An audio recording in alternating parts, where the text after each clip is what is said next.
Thank God Ryan's not here. He hates a good climb, don't you know? Hey everyone, welcome back to Xenoblade Chronicles Definitive Edition. In the last episode, we explored the Mechonis and got to see the lovely sights of this new remaster. And you know what? It was good back then, it's good now. Here, I would say you probably want to have Ricky equipped and probably put a few quick steps on him. Because if you look at the mini map, we've got a lot of climbing to do. As indicated by those arrows. Yep. It's either that or it's a lot of like guess who, not guess who, Uno cards gone wrong. So, for the sake of your time, we are just going to relax and just let you hear the soundtrack. Because, dude, it's awesome. It's a shame I can't auto climb. Yeah.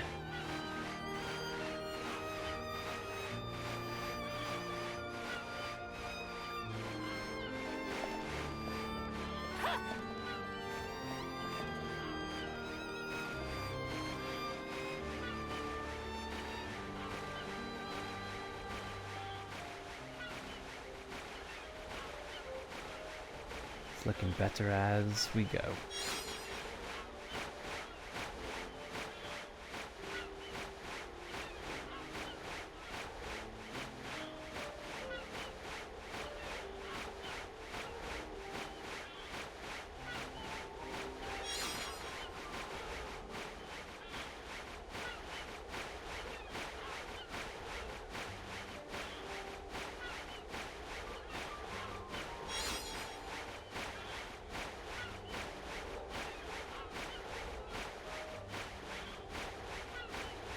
Nice little tidbit to know is that the Switch's power is a little bit better than the Wii's. Up until this point, all those trees in the background would have been gone by now.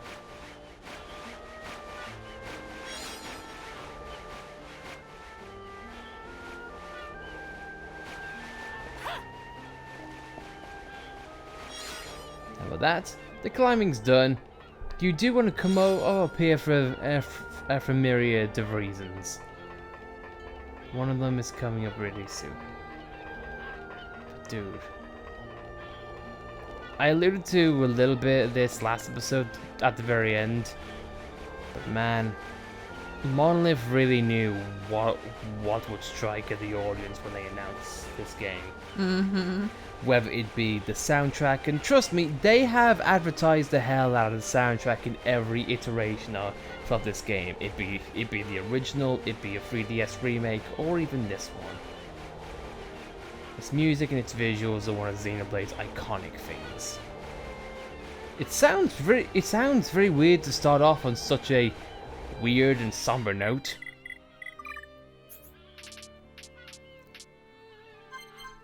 But let's just set it to not rain. Who wants a damper on this experience? Not I, good sir.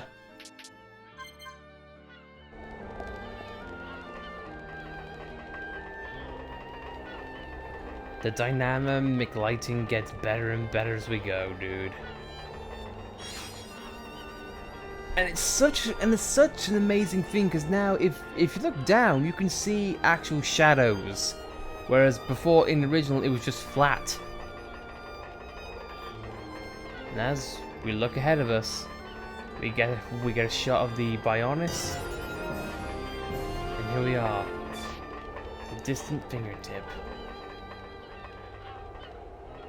This was one of the opening shots in the first trailer for Xenoblade Definitive Edition. And you can see why. You get to see the Mechonis Sword Valley in much more better resolution. The Mechonis, and you can even get a better perspective on the fallen arm as well. Mm-hmm. It's awesome, dude. No matter what time of day, you get the somber look in this view. How can you not love this?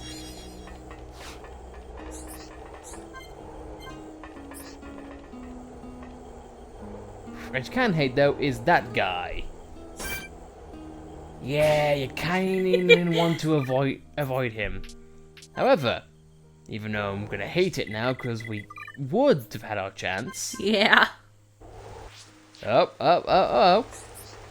When the rain goes, he goes. Trust me, you want to get these two collectibles when you have a chance.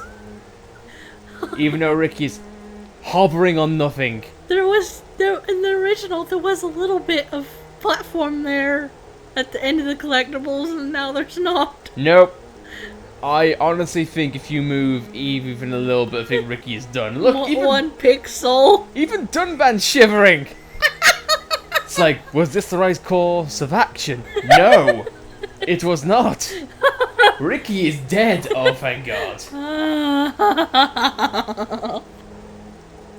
There is a few reasons why you want to get this area as quickly as possible. One, of course, great landmark, great view, get to fight a unique monster, a heart-to-heart.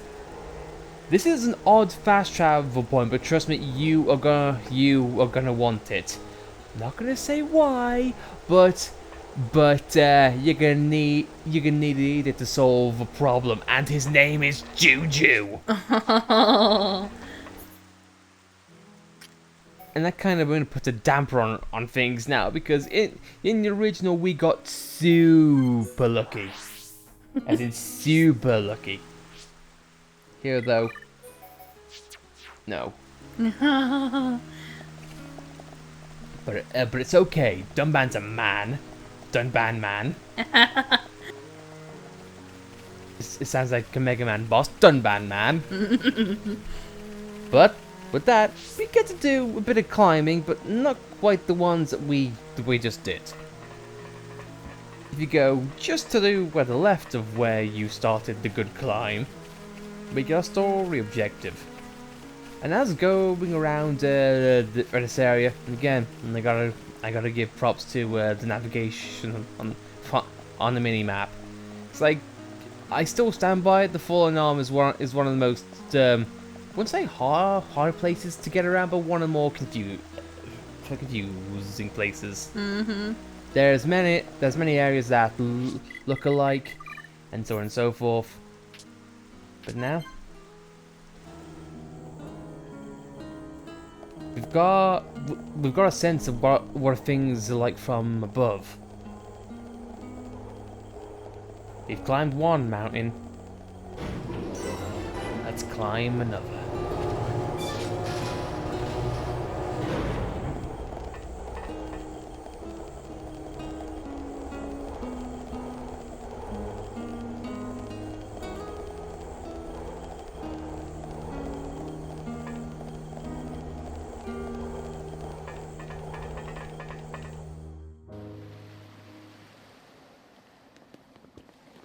Bionis and Mechonis.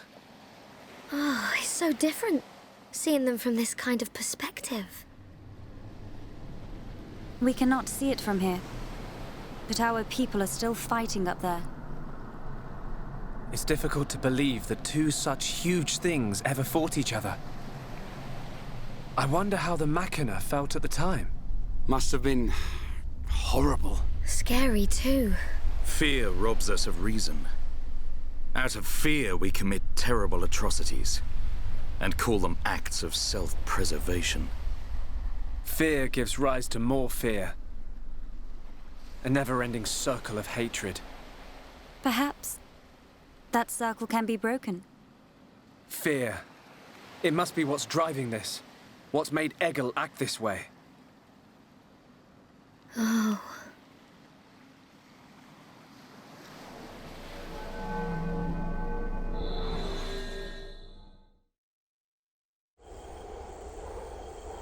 Well, let's not have any fear.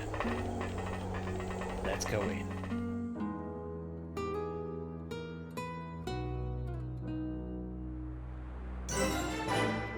Thankfully, it cuts out a lot of the walking time because that fingertip is quite far away. Mm-hmm. You can't jump off into the water, If you could, I can imagine it'd be poisonous and you die. It's like the Mechonis oil. Oh, but I said the guys, we're gonna be quiet. Let the music speak for itself. Welcome to Mechonis. The real Mechonis.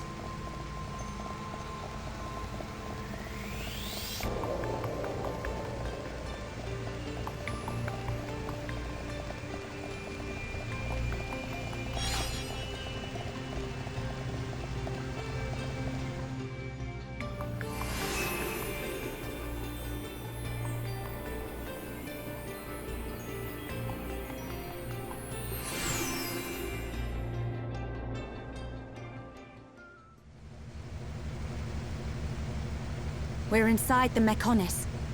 Just how I imagined it. It's all totally mechanical. It ain't gonna be easy getting up this thing. Egil is at the top.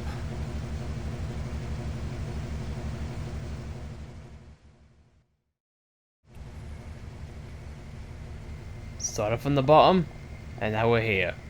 Oddly enough, there are two spaces behind those stairs, but there's no collectibles there or anything noteworthy, just empty space. I thought there was collectibles, unless they're just not spawning, but they don't seem to be. Wouldn't shock me if that was the case.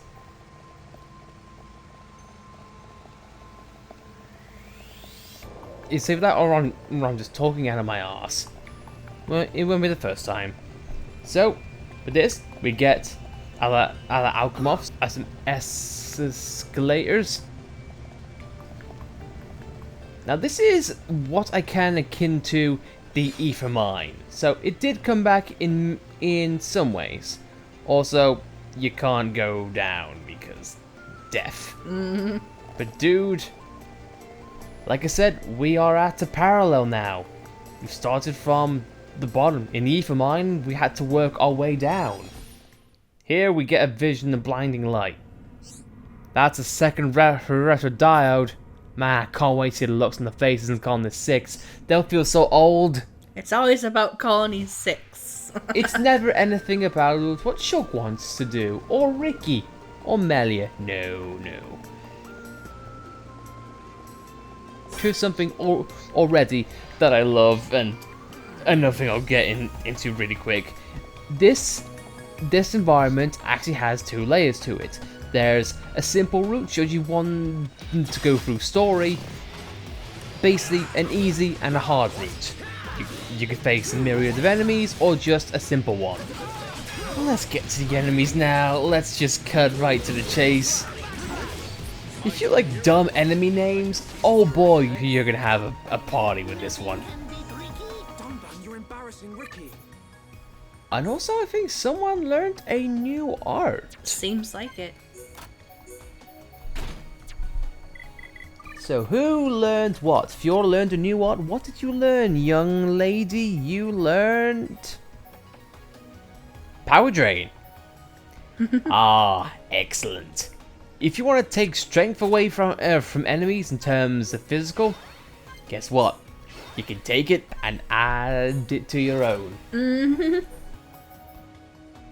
So Fiora is actually utilizing part of her Machina form, because some enemies they have been able to take buffs from us and use it to their own advantage. Fiora encompasses that. Myriad of species. And of course here we have the same general archetypes. Except this time they have a lot more spikes and a lot more bells and whistles to them. Yeah. apart from being a higher leveled and whatnot. However, I will say this is definitely a tactic for anyone to take in.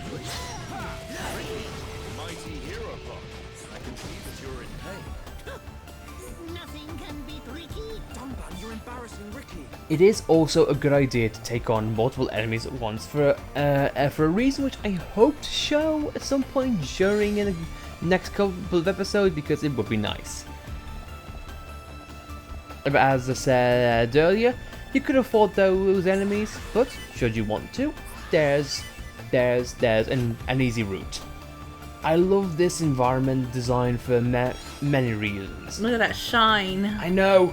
Look at the sheen. Oh, the golden sheen.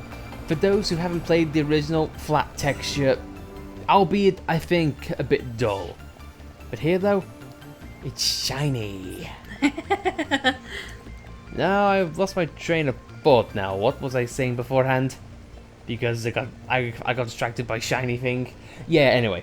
I love this environment design for a few reasons. One of which is that in most modern games, they give you a difficulty setting. Hey, would you want to go into the options menu, break out of your immersion, and would you want to set it to easy, hard, or normal? Therefore, feeling a little bit bad when you have to bump it down to easy because you can't handle it. But this game, it says no. Screw the options. We'll put that difficulty choice into the level itself. We'll make areas in which are easy, sometimes hard, and sometimes in between. Also, Shulk used Purge. Why would you do that? Probably because of his Topple's bike. But he was dead. Oh well. But yeah, you can avoid all the enemies, some of the enemies, or no enemies at all. It doesn't waste your time going into menus. This game has many difficulties. And if you can take away going through an options menu and make it part of your game design, dude, you've done something right there.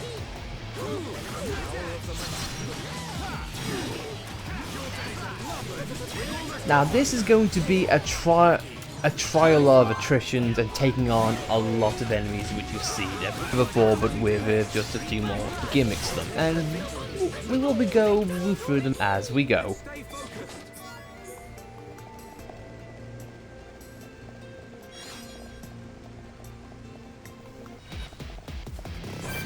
Because that cord was just standing there and just waited for us. You could say it struck a chord with us. Well, it seems like Eggle is the one who's pulling the strings at this point.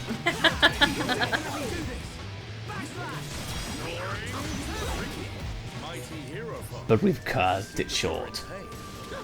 Because string. I don't think little of him. But now, are you ready for the most useless cutscene ever? What's up, Shulk? Look, it's a switch to activate a lift. If we can get it to work, it should take us up. Ricky want to ride lift? We can't. There's no power going to it. Boring! What do we do? Well, if we could find the main power supply... Okay, people, let's get looking. Yeah. If we can connect the power to the switch, we should be able to use the lift.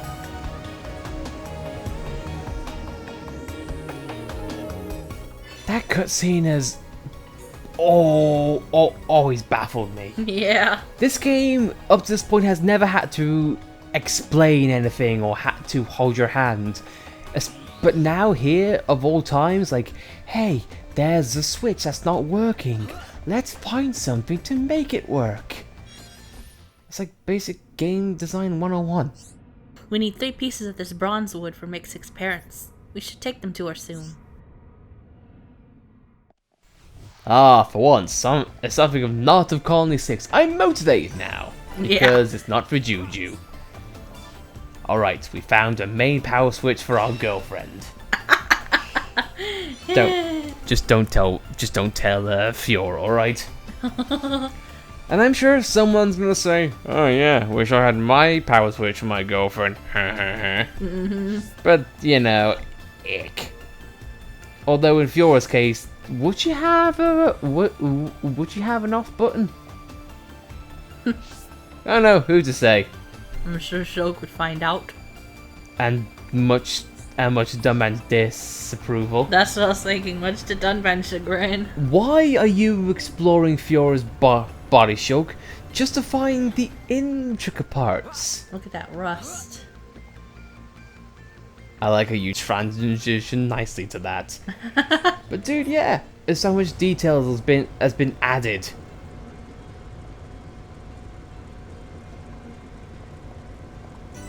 Dunban is impressed by chopping wood, or metal, or whatever. But yeah, think this place is like the Ether Mine, but just bigger, and a lot more bad and dangerous. But we'll be okay because we can simply have faith, and also fight zebras at the same time for some reason. And chords. Play a guitar while riding a zebra? I don't blame now. If you playing chords. If you've been oh, sorry, I was just like, we're killing a witch, I see. Alright. Go back to the 1800s, I suppose. It kind of looked like as the Mechon was about to die, Demon Slayer lit up. Like at the very last second. So I think Demon Slayer lights up when it tells you that you have a chance to use it. And if that's the case, it'd be awesome. Because one of the harder things about using Demon Slayer in the original game is that you had to be careful and calculating, saying how much HP can I use with, or how much HP does the enemy have left that can make the Demon Slayer useful. But that is true, it just lit up right as the Mechon was about to die. Yeah, dude, I love it. You know what else? You know the elves I don't love, or what I do love? I'm in an awkward position there. I was gonna say I love moist.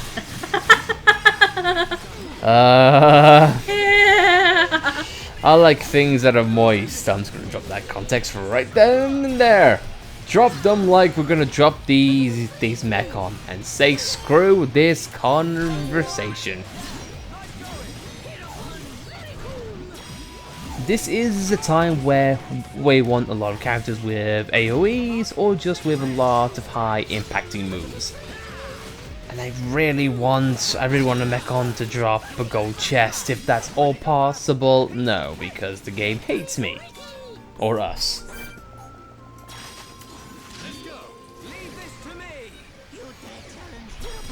Same thing we faced in Bindless Leg in Sword Valley, except just more powerful. It can still attack you multiple times with a bit of blaze, and of course tentacles. Nice, of course, it's JRPG, it has to. Yeah. But thankfully though, not much of a problem. Get used to seeing a lot of enemies which you fought before, but just with up stats and whatnot.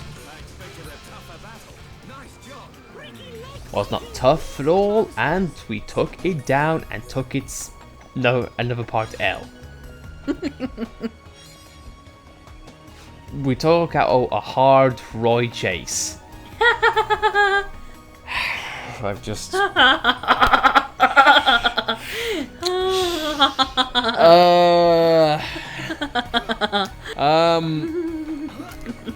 there's no way I can get around that, can I? Absolutely no way around it. But you know what we did find a way around? Mechon. Those enemies, because they're stupid. What was Egil or Maynard thinking, saying, yes, I shall create platforms which can sneak by my army? Wait, what? So you can avoid these guys should you want. That said though, it's one seal down and one more seal to go. But I feel like, guys, we're gonna call things there. We've done a few things. We've seen the top of the Fallen Arm, and now we're gonna make our way to the top of the Mechonis. We are gonna call things there. Thank you very much for watching. If you like this video, be sure to like it. Just like this video, then Roy Chase, I'm sorry. Please don't hate me. If you want to subscribe to see more where we don't talk about a voice actor's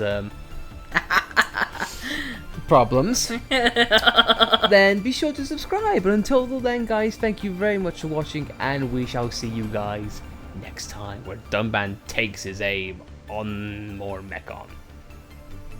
We'll see you next time. Yep, that came out. That came out. Hard Roy Chase. Right.